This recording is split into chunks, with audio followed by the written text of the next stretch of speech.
Joining us now is our own musicologist, Eric Alper, brought to you by Roar Records.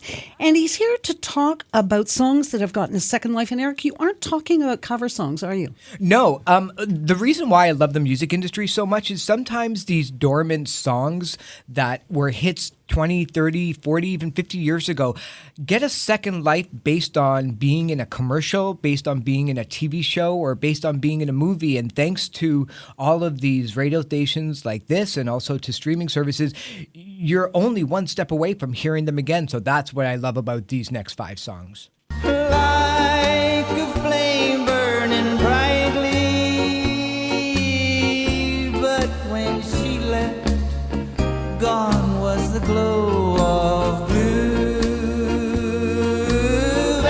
Now, I'm going to cheat right off the bat. So I'm kind of contradicting myself right here, is that not only was this a top 10 hit for Tony Bennett back in 1951 with his original version, but it was a hit again during a cover song by Bobby Vinton from 1963. This was such a massive song, and in fact, when the Beatles and the Rolling Stones and the early rock and roll groups kind of started to take off, it was essentially to kill off this kind of crooning music that is still existing today. But it got that second life, of course, because of David Lynch, who loved this song so much. He listened to it obsessively when he was writing his movie Blue Velvet back in 1986. And in fact, when the movie came out, the song reappeared back on the Billboard Hot 100 charts and now is still that creepy song that we kind of all love. Yeah. I tripped on a cloud and fell 8 miles high. I tore my back on a jagged sky. I just dropped in to see what edition.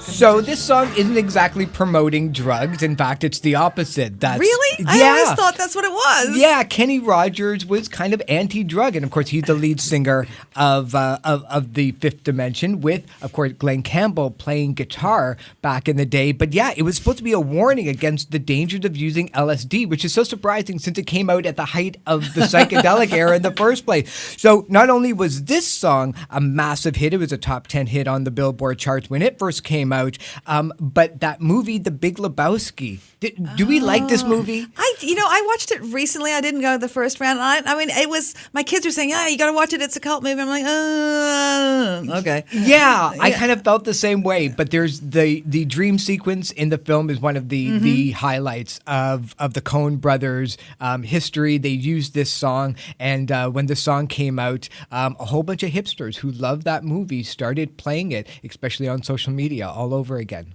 And till this day, sometimes I cry.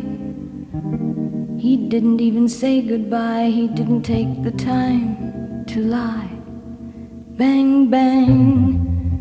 He shot me. Okay, now down, I'm going to bang, cheat bang, yet again. But yes, bang, this song was a hit for Cher back in 1966. It hit number 3 on the Billboard Top 10. And then, though, that's the version that I think that we all remember by Nancy Sinatra. Not only was that a massive hit around the world, it hit number 2 on the Billboard Hot 100 for a single week and also hit in the top of the charts here in Canada, but it played in the opening sequence of Kill Bill Volume 1, the Quentin Tarantino film from 2003. Uma. So, yeah, exactly. When Uma started just destroying every single person in her wake.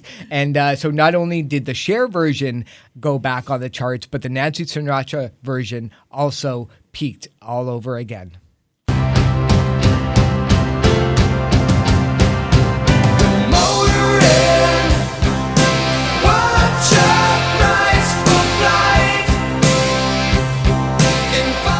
So people that are hearing impaired are probably going to love this story about Sister Christian by Night Ranger. They started rehearsing this song a lot, and the drummer of the band said to the writer and the lead singer, "What exactly are you singing? Are you singing about Sister Christy?" Because the guy who wrote the song, the drummer, his sister was named Christy. And it's all about her cruising and motoring looking for boys and growing up in a small town. Charming. So he said, no, it's not Sister Christy, it's actually Sister Christian. So that's where that name kind of stuck. So not only was it, at the peak of the hair metal and the power ballads back in the 80s, but that TV show, Major Dad, American Dad, started playing this song over and over and over again.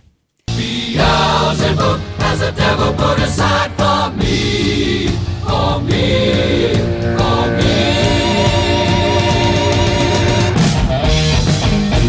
It seems like every couple of years this song gets a new life in it. That's Queen in Bohemian Rhapsody. And not only was it a #1 song around the world and had one of the very first music videos of all time, but of course, Mike Myers in Wayne's World. And in fact, the producer and the director of the film wanted to use Guns N' Roses instead of this song to help the soundtrack sales. But Mike Myers was so determined to use Queen that he put his foot down and said, unless this scene happens, it's not going in unless Queen's Bohemian Rhapsody goes in. And the band has loved it ever since. And I still get a headache. Thanks, Eric. Eric Alper is brought to you by Roar Records, proud to support the indie voice. And we'll see you next week.